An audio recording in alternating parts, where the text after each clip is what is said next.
Hey guys, welcome to A Film Darkly. I'm your host, Anthony Pacino, and today I'm going to be reviewing two movies. First, I'm going to review The Darkest Hour, starring Gary Oldman, and then I'm going to review The Shape of Water, starring Sally Hawkins and Doug Jones as the Fishman, I guess is his name. I don't know his official name. But both these movies are in the theaters right now. And I wrote a review already for Darkest Hour on Rotten Tomatoes. And I gave it a 5 out of 5. I think it's one of the best movies this year, if not the best movie I've seen this year. Other movies that I would put up there is like the best I've seen this year would be Logan. Star Wars is kind of hard, but I almost wanted to put it there because I do feel that The Last Jedi, intellectually and philosophically, is by far one of the most powerful films this year. But and one thing I don't like is that nobody seems to be talking about that. But it's definitely one of the best movies I've seen this year. But Darkest Hour is just such a clean-cut film.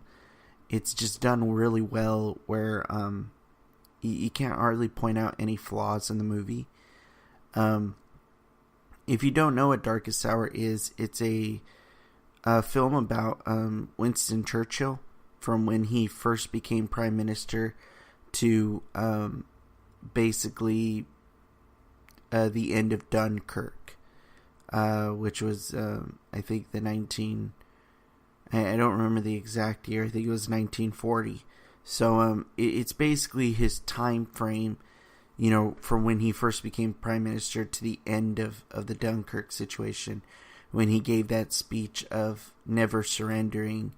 We shall fight them in the hills. We shall fight them on the beaches. We shall fight them, and he just keeps going on and on. It's a very famous speech.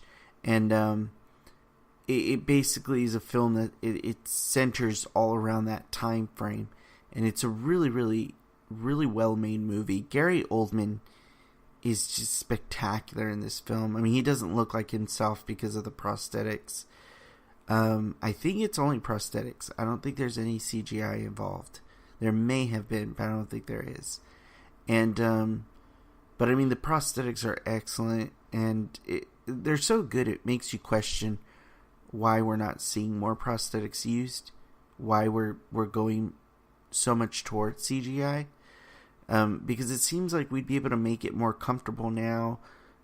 We'd be able to make it look better. I mean, with the Winston Churchill, Gary Oldman looked exactly like him. It didn't look like Gary Oldman at all.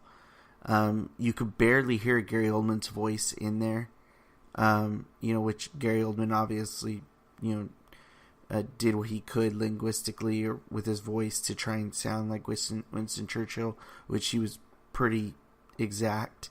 And then there were certain body movements he had where if you're like myself and you're really into film and you watch lots of movies, then you recognize Gary Oldman.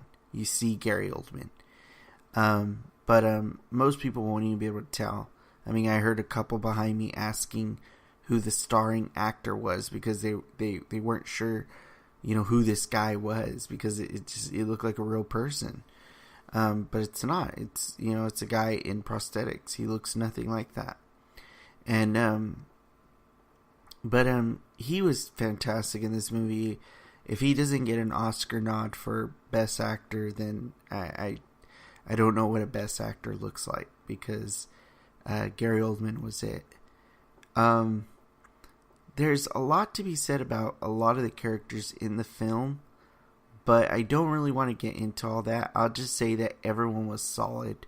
Everyone is great in this movie. I don't remember the name of the young woman who played his new secretary. I'm going to look her up real quick. But I want to say something about her because she was so good in the movie. Elizabeth Layton, She played the character. Oh no, she played the character's Elizabeth Layton, played by Lily James, and she did really, really well. Ben Mendelsohn was in it as King George, and he was very good as well. Kristen Scott Thomas played Clementine Churchill. She was fantastic. Stephen Delane played Lord Halifax. He plays sort of like the villain in a sense. He's excellent in this film. And then Ronald Pickup as Neville. I think his last name is Chambers. Who is a real character, a real person. He was great as well. And so this movie is just solid all around. There's hardly any points in the movie that don't work. It just works on every level. And one thing I will say for sure is that the music in this movie is great. The score is awesome. And I'm truly expecting the score to be nominated for an Oscar as well, because it's so good. Interestingly enough, critics gave this, Rotten Tomatoes has this at 83%, which is really strange to me, because I would think it would almost be 100%. It's that good. But, hey, Last Jedi is 94% and Justice League is at 56%. So, or no, 46, excuse me. So what does that tell you? Even critics can be shoddy at times, just as fans are, especially the way they're acting over The Last Jedi, which I would say something about, but I've already said enough about that movie. So Darkest Hour for me was definitely a 5 out of 5 or a 10 out of 10. It's a perfect movie in my opinion. I've not seen many movies in my lifetime that I thought were better than this or more well made.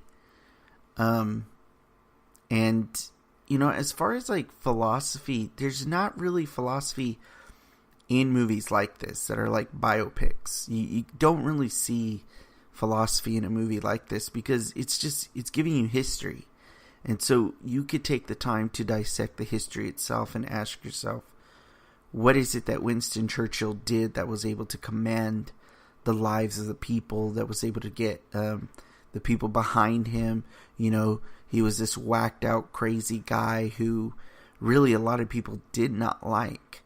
And yet here he is, winning the people's votes, winning the people's minds, winning the politicians' minds over how he treated Germany and how he acted toward Germany and how he acted toward his people and toward just England itself. And there's this interesting line he has where he says you can't you can't negotiate with the tiger when your head is in its mouth. And he's not wrong. He's absolutely not wrong at all. And I think that was a different attitude we had when it came to Adolf Hitler and Germany and the Nazis versus the attitude we have today with ISIS. And it's really interesting to kind of see that parallel. How people recognize this major monstrosity, this evil that was consuming the world, but they don't seem to see the same thing with these Muslims who, are extremists in many ways. They're extremists. And, not in many ways, they are extremists. There's no ifs, ands, or buts. And it seems as though, like, media doesn't want to talk about it, and there's a whole battle between how liberals and conservatives are both dealing with this, and in the end, this is a big evil that's trying to consume, and it's just doing it in a very quiet way. Is it as big as Hitler was? No, it's not. But it's a big deal, and it's just interesting to see how our politics have changed to where we observe big evils and threats differently than what we once did. And that was one thing Winston Churchill was able to do, was talk to the people and see how the people reacted. And the people didn't like, the Nazis. They didn't want to give in to Hitler. And just as the people here don't want to, in America today, don't want to give in to ISIS. And the way these people work, they're working behind the scenes in the shadows. I'm not going to say Islam in general is this evil thing. I've spoken to professors who have done immense studies on Islam. I know a professor who's writing a book on Islam. And their idea of Islam is not the same as what you see in ISIS. And when I'm talking to, PhD professors who are religious study majors or hold degrees in religious studies, I can't help but look at them and say, okay, there has to be something there. I can't just look at the layman who knows so little and, is trying to tell me, that Islam is a terrorist organization only and is a religion that needs to be destroyed. Or perhaps they're telling me Islam is actually peaceful. Because one thing that you do have to talk about is why peaceful Islamists don't denounce the actions of ISIS. So there's a lot to think about there, and there's a lot to talk about. But it's really interesting to see how people collaborated and came together under this very conservative man who was extreme conservative, very Republican, had he been from the States. And it's so interesting to see major progressive liberals defend him and act as if he was this great man when they would have disagreed with him had he lived today. And it's so fascinating to see that. But I guess that's kind of the change of the times. Reagan never became a great president until he died. And that's an interesting thing. That people don't recognize that until they don't have it anymore. So I wanted to talk now about The Shape of Water, which I actually saw today. And The Shape of Water is a movie that is getting even less or smaller release than Darkest Hour. So it's a movie you have to look for if you haven't seen it. And it's a fantastic film. It's very well made. It's definitely up there. It's at least top 5 best movie I've seen this year. The reason I won't give it number 1 is my one particular gripe with the film, which is that it had a lot of unnecessary nudity. And if there's anything that anyone knows about me, a big film, buff and a film, trying to be an aspiring filmmaker myself, I don't like nudity in film. I just don't think it belongs there. As long as the movie calls for it, I can understand it.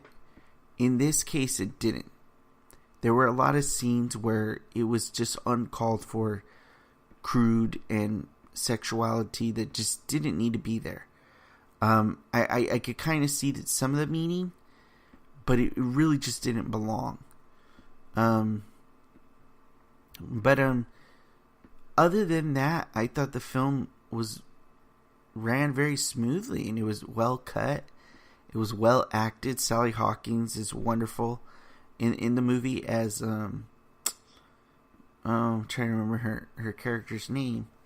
It's slipping my mind right now. Hold on.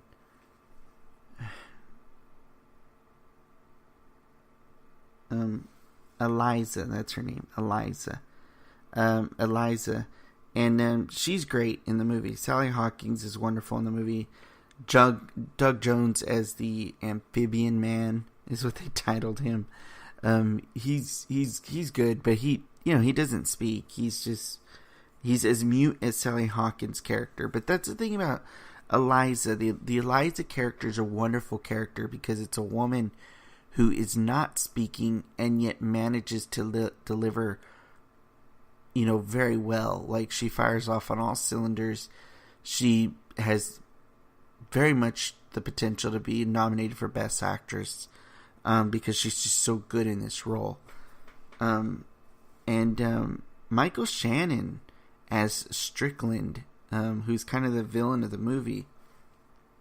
He was very good villain. He's quite possibly the best villain this year in any film, because he's just so he's just you don't like him at all. You really hate him. Octavia Spencer is great as Zelda. She's really, really funny. And Michael Stuhlbarg as Robert Hoffman's. I can't remember how to say it. He's a doctor or something, but he's pretty good in the role too. And Richard Jenkins is in it as Giles, and he's an interesting character as well. And so there's a lot of comedy in this movie, along with it being a drama, along with it being a very interesting drama. The movie didn't play the way I thought it would play. It played a little differently, which was a breath of fresh air.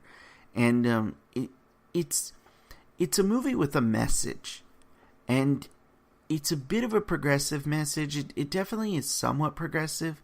The only reason why I won't say it's like fully progressive, even though progressives will say it is fully progressive, is because it's not really making a claim about race in a way that progressives tend to do. Where, they want to talk about institutional bigotry and things like that. They want to talk about these big, broad, generalized terms that are very difficult to even prove they exist. Instead, Guillermo del Toro chose to tell a story that spoke about difference, and it spoke about the difference in people, and he conveyed that through Eliza by showing this mute girl who's quote unquote incomplete, but is still beautiful and fantastic and a wonderful person. And then you have the character of the amphibian man played by Doug Jones, who is this creature that's just unknown to us, that's something else entirely, but is conscious and clearly knows and hears and thinks.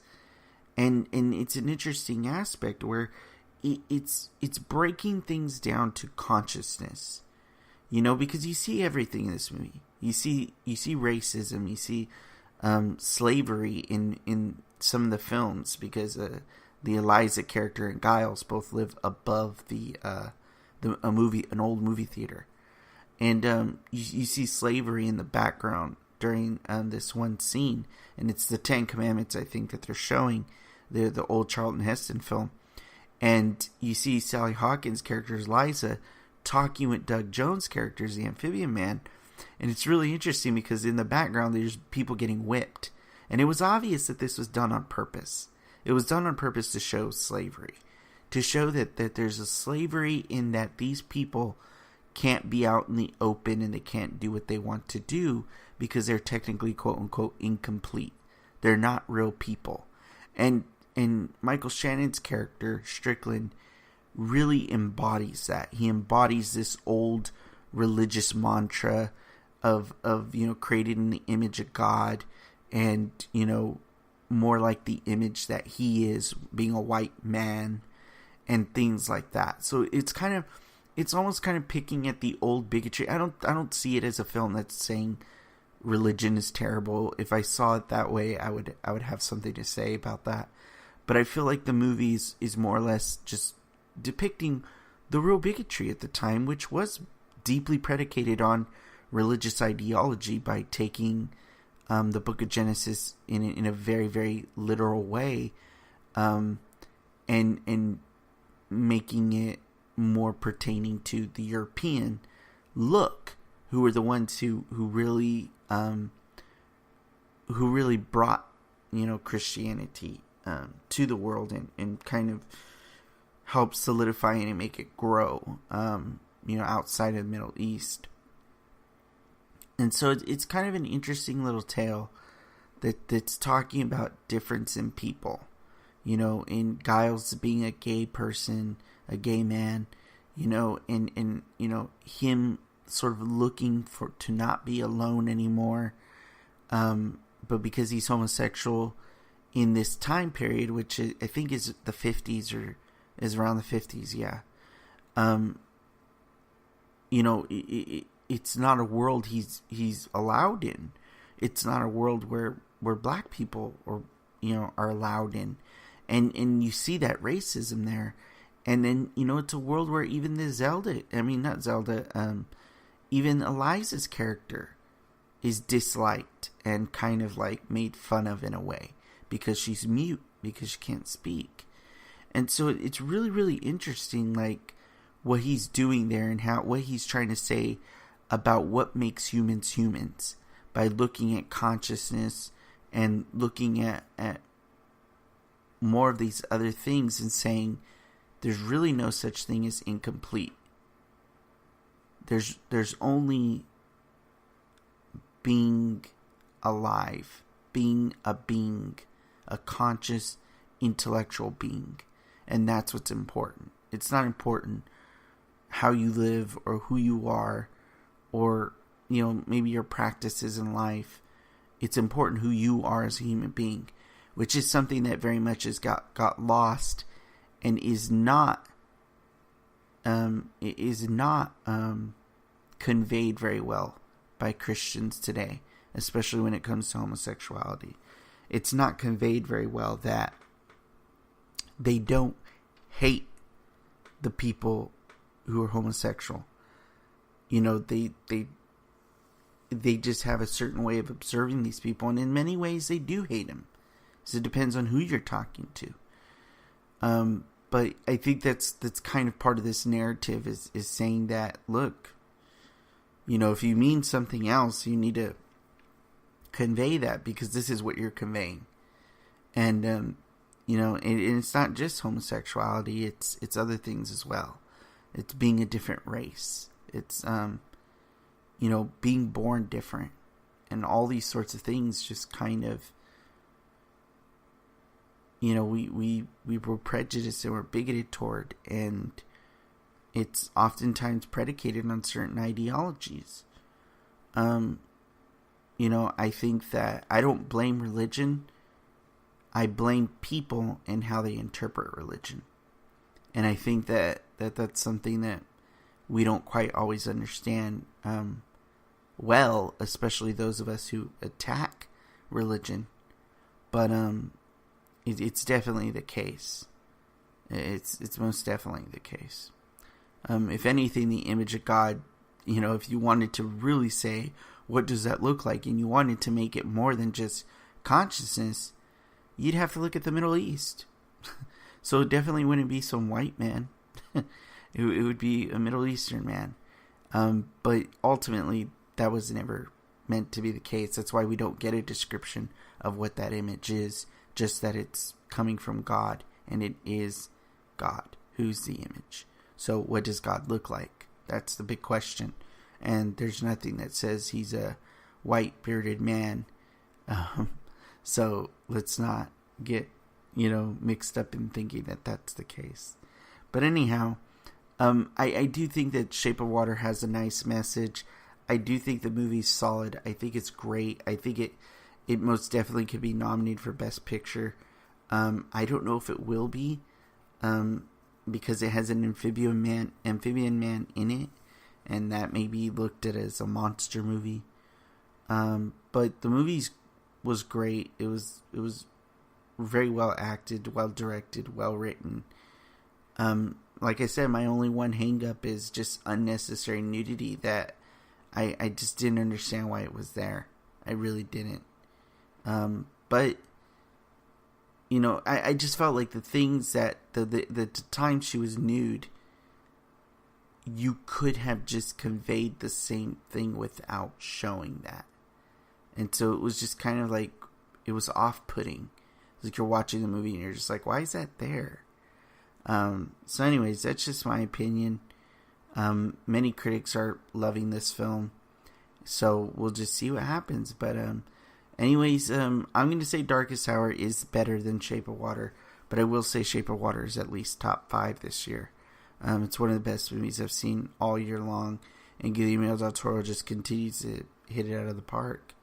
So hopefully he keeps going. Anyways, so thanks for listening. Hope you guys enjoyed. See you next time.